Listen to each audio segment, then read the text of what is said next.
உலகமெங்கும் பரவி வாழக்கூடிய அன்பு தமிழ் நெஞ்சங்களே வணக்கம். ஹோமியோபதி மருத்துவம் உலகின் இரண்டாவது பெரிய மருத்துவம் என்பது நமக்கெல்லாம் தெரியும். பல சமயங்களில் துயரர்கள் வெளிப்படுத்தக்கூடிய சாதாரண எளிய தமிழ் நடைக்கு ஆங்கிலத்தில் என்ன பெயர் என்று தெரியாமல் நாம் சில நேரம் சற்று தடுமாறித்தான் போகிறோம் என்று சொன்னால் அது மிகையல்ல. இன்றைக்கு அறிவியலின் உச்சத்தில் நாம் வாழ்ந்து கொண்டிருக்கிறோம். கூகுளில் போயிட்டு தமிழில் வார்த்தையை போட்டு அதற்கு ஆங்கிலத்தில் என்ன அப்படின்னு கேட்டால் அது சொல்லிடுது. மனிதகுலம் தொடக்க காலத்தில் பனை ஓலையில் எழுதியிருந்தான், கல்வெட்டுகளாக எழுதியிருந்தான், அதன் பிறகு பானை ஓடுகளில் எழுதியிருந்தான், அச்சு ஊடகங்கள் வளர்ச்சி அடைந்தன.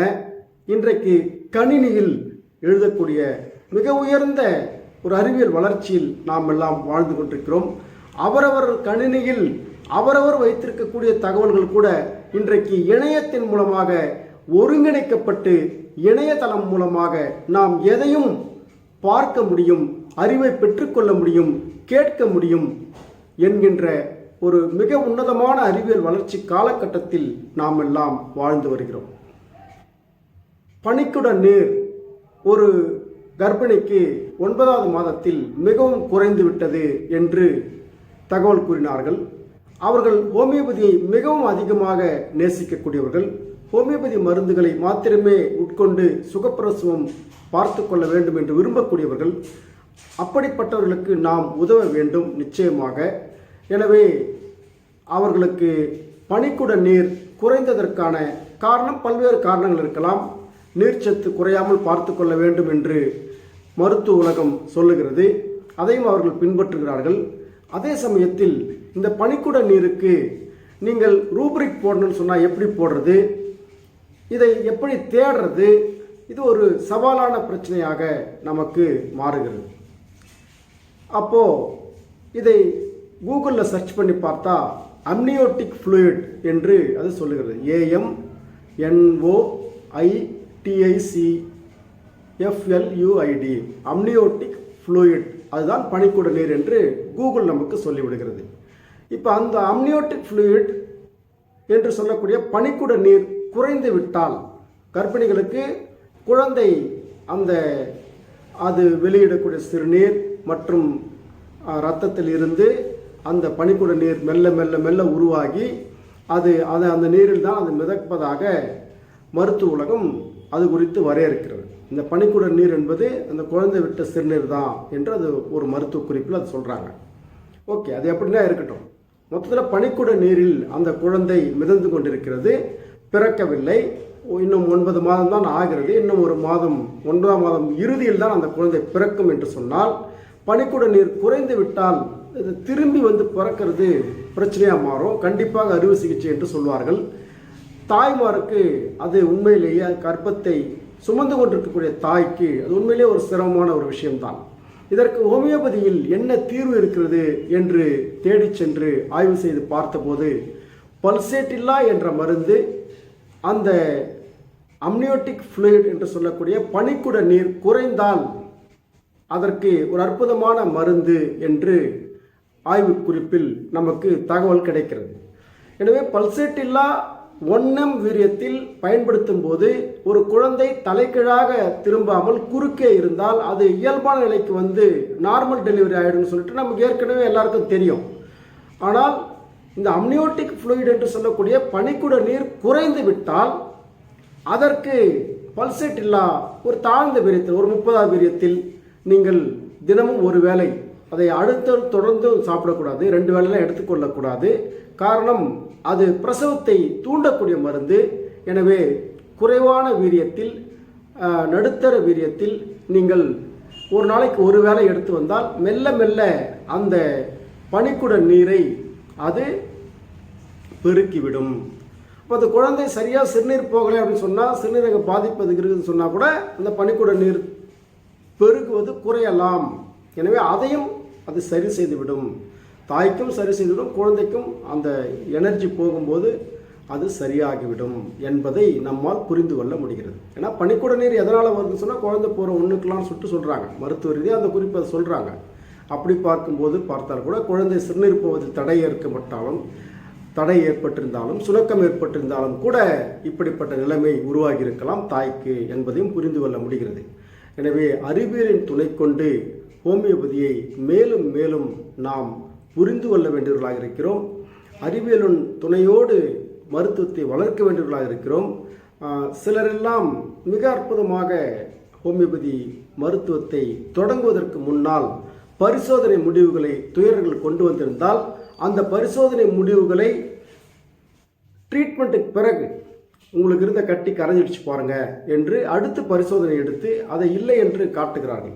எனவே மொத்தமாக பரிசோதனைக்கும் எங்களுக்கும் சம்பந்தம் இல்லை, நீங்கள் பேசக்கூடிய வார்த்தை தான் எங்களுக்கு முக்கியம் என்று சொல்ல வேண்டாம்.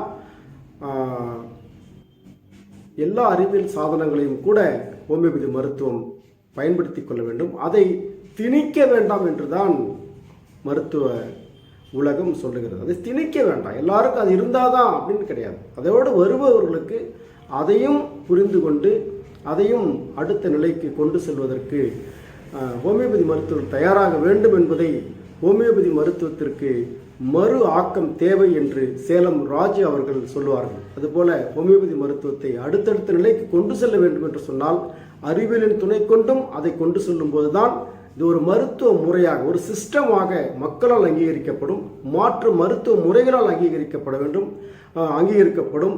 எனவே மாற்று முறை மருத்துவர்களும் கூட ஹோமியோபதியை ஒரு சிஸ்டமாக ஒப்புக்கொள்ள வேண்டும் என்று சொன்னால் அறிவியல் கருவிகளை எல்லாம் கூட ஹோமியோபதி மருத்துவம் தன்னகத்தே உள்வாங்கிக் கொண்டு அதற்கேற்ப மக்களுக்கு ஒரு நம்பகமான சிகிச்சை அளிக்கக்கூடிய நிலைக்கு ஹோமியோபதி மருத்துவர்கள் தங்களை தயார்படுத்திக் கொள்ள வேண்டும்.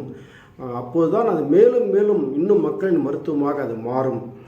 வீட்டிற்கு ஒரு மருத்துவர் உருவாக வேண்டும் என்பதற்காக மருந்துகளை பற்றி, நோயை பற்றி, ஆரோக்கியத்தை பற்றி, நலத்தை பற்றி, நோய் என்றால் என்ன, மாற்றுமுறை மருத்துவங்களில் எந்தெந்த மருத்துவங்கள் எல்லாம் மிக எளிமையாக மக்களுக்காக பாடாற்றுவதற்கு இருக்கின்றன. குறிப்பாக மலர் மருத்துவம், எலக்ட்ரோபதி மருத்துவம், ஹோமியோபதி மருத்துவம் மற்றும் அக்குபஞ்சர், அக்கு பிரஷர், கலர் தெரப்பி போன்ற பல்வேறு மருத்துவ முறைகள் குறித்த விழிப்புணர்ச்சியை நம்முடைய தமிழ் கூறும் நல்லுலகம் பெற வேண்டும் என்பதற்காக இன்றைக்கு ஆன்லைன் ஒரு அற்புதமான உங்கள் வீட்டிலிருந்தே நீங்கள் வகுப்பறையை பார்க்க முடியும், கேட்க முடியும் என்கின்ற ஒரு சூழ்நிலையை நாம் பெற்றிருக்கிறோம். இந்த அறிவியல் சாதனத்தையும் பயன்படுத்தி கொள்ளக்கூடிய வகையில் உங்கள் வீட்டிலிருந்தே மருத்துவத்தை நீங்கள் தெரிந்து வைத்துக் கொள்ளலாம். முதலுதவிக்கு சில அவசர நிலைமைகளில் எல்லாம் நீங்கள்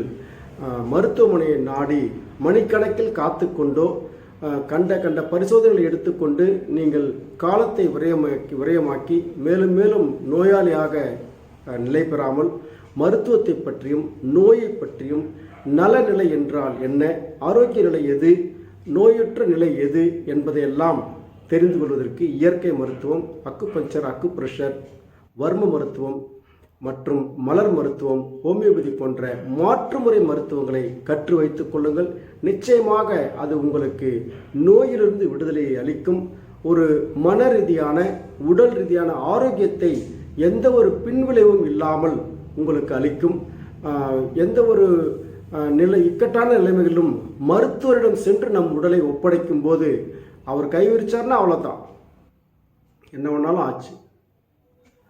ஆனால் உங்களுக்கே உடலில் என்ன நடக்கிறது என்று தெரிந்திருந்தால், உடற்கூறியல் உங்களுக்கே தெரிந்திருந்தால், நோயியல் உங்களுக்கே தெரிந்திருந்தால், மருந்துகளை பற்றி நீங்களே அறிந்திருந்தால் ஒரு தன்னம்பிக்கையோடு மகிழ்ச்சியாக, நிம்மதியாக, ஆரோக்கியமாக வாழ முடியும். அருகில் உள்ள நண்பர்கள், உறவினர்கள், சுற்றத்தாருக்கு, ஊர்க்காரர்களுக்கு, உறவுக்காரர்களுக்கெல்லாம் நீங்கள் ஒரு ஆரோக்கியமான தெம்பு ஊட்டக்கூடிய வார்த்தைகளை உங்களால் பேச முடியும்.